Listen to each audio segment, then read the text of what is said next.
I will talk this afternoon about this library. It is a work in progress that we are developing within our lab and within a European project that is called the Simplex. And this library is intended to provide, let's say, a unifying framework where to experiment, run, measure, and compare different diffusion models for networks. For diffusion model, I mean both epidemic models like SI, SIR, and so on, or also opinion dynamics model, because what we're trying to do now is trying to, let's say, create a common abstraction layer that can serve both types of simulation. So not just for epidemics and diffusion of viruses and so on, but also for diffusion of information, innovation, opinions. The library was originally developed in Python, but we recently moved, and this is the library that I'm presenting you today, is implemented with a web interface that allows anyone to use the simulation engine remotely via web. At the point of development where we are now, we do not have, let's say, a cloud service that is able to provide all the simulation at this time, but we are working on this, and I will provide some information in a while. Moreover, the library is also intended to be extensible. So this means that if you have, let's say, a new model for that models, let's say, diffusion within a network, the library can be easily extended with this new implementation. Let's say, just to see the simulation of all the framework at a glance. Basically, it is organized in this, let's say, graphical way. We have an experiment, so basically is the first things that the analysts have to create. It just provides the context, all the environmental information, and all the utilities for the agents that are developed within the simulations. The network, basically, we just run a simulation of agents that are nodes within a network. So we have nodes and the relationship between the nodes. This can be undirected or directed network. This is not a problem for the simulator itself. And then on top of this network, one can instantiate different kind of models that may be run in parallel, one by one. One can instantiate, for example, the same model with different parameters, or this is usually one example that we show for didactic reason at the course in computer science, showing how changing the parameters during the simulation can change the simulation itself. So basically, once all the simulation are instantiated, there is this object here in green that is the iterator that basically take the duty of updating the status of each agent, so of each node at each time step. At the moment, the simulation just considers discrete time steps. So there is a clock. At each clock time, all the rules are executed for each node. Okay, so element by element, as already said, for the experiment, it just provided the context and the background. The networks. So for the network, we have different possibilities. There are a library of different network generators, so you can create a synthetic network. Let's say from a practical or a research point of view, it's not so useful, but again, for didactic or for dissemination or for explaining the different models, it may be really useful to have a synthetic network to show different properties to the students. It is, of course, possible to load or, let's say, an external network if you have, let's say, a network with in form of an edge list, possibly even with additional information, let's say geographic information or demographic and so on.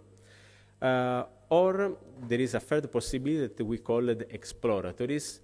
Again, this is mainly intended for, let's say, dissemination to students. Basically are named networks, so are networks that are already created, have a name within the library, and they also contain an initial state. So some of the nodes are already assigned with a status, let's say infected or blocked or uninfected and so on.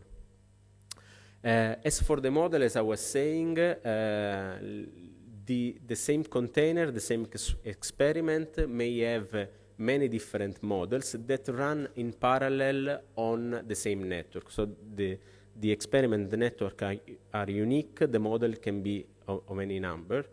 And again, the model may be different families of models or the same model with different parameters. Here you can see that there is, let's say, a core set of models that are already implemented, so that can be used directly, but can be extended easily, and I will show you in a while. The iterator, as I say, just manage the configuration of all the network. I'll show you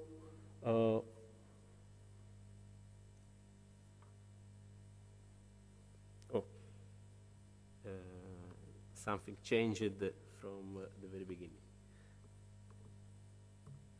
So basically, this is the documentation, but it is already enough to show you the working of the system. So one have to create first an experiment. So creating this kind of experiment, just create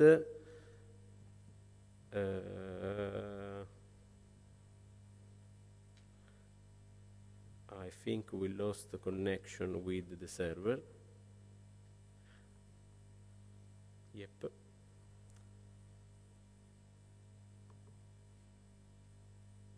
Connection broken. Okay.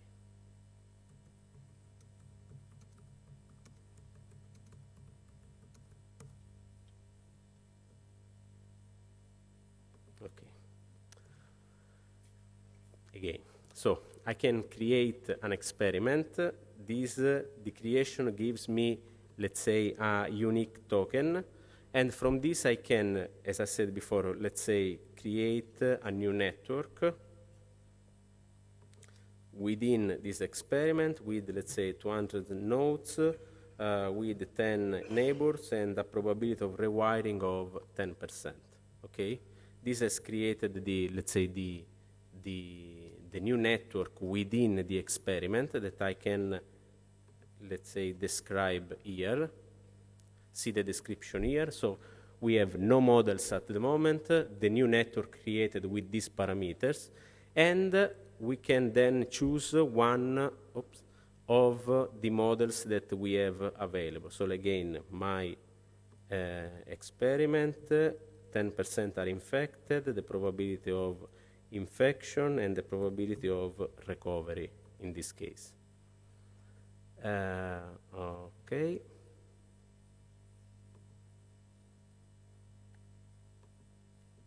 And again, you can see that the status of the experiment is changing, of course. And from this point on, what I can do is just create the iteration and trying, let's say, run one of the models or all the models in parallel. And in this moment, I just have one several times, and you can see how at every iteration, I just have the list of nodes that changed their status. So, for example, all of these just get infected. In this case, 81 just recovered from the previous infection. Okay.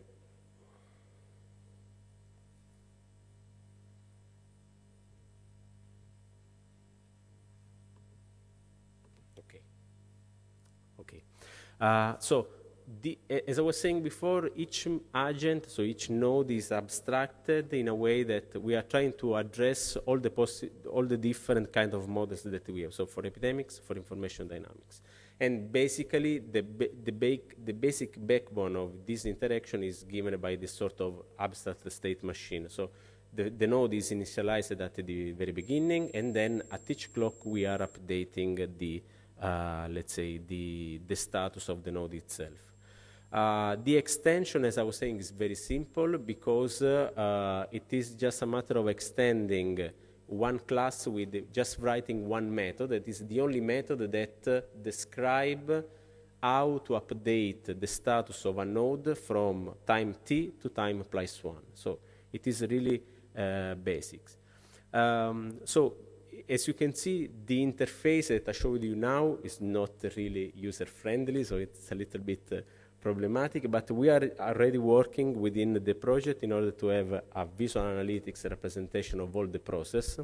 So that's why the RESTful layer was born, just to provide, let's say, the connector for the visualization, in order to provide to the analyst a visual interface where control or validate the progression of the simulation itself.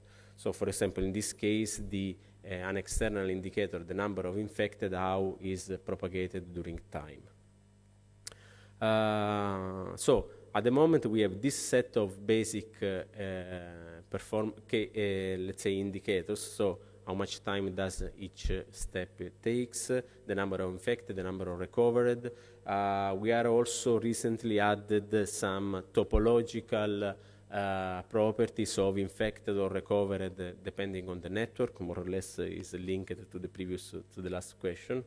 And the library, as I was saying at the beginning, is available on GitHub. You can download or the Python version if you want to program this directly in Python, or you can take the RESTful, so the web-based version. For the web-based version, again, if you don't want, let's say, to configure web server and so on, there is also a Docker container that contains all the, let's say, the implementation already available. So it's just a matter of running this.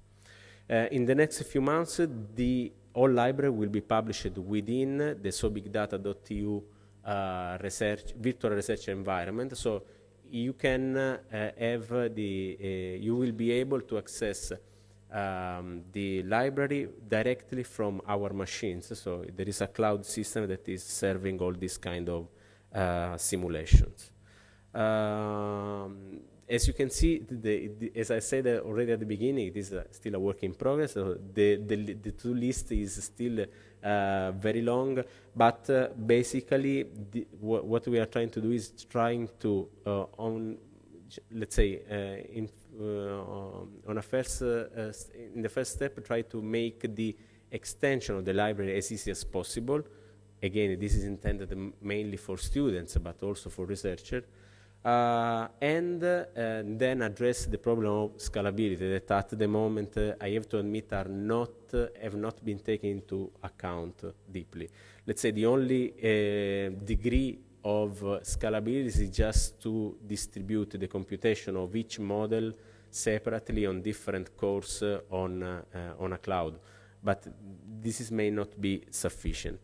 And as for the, let's say, the additional indicators and metrics for diffusion, we are still trying to work on, let's say, integrating different dimensions of the problem. So let's say, see if there is correlation between the topological properties of a node within the network and the, let's say, process of diffusion of innovation or epidemics and so on. Yeah.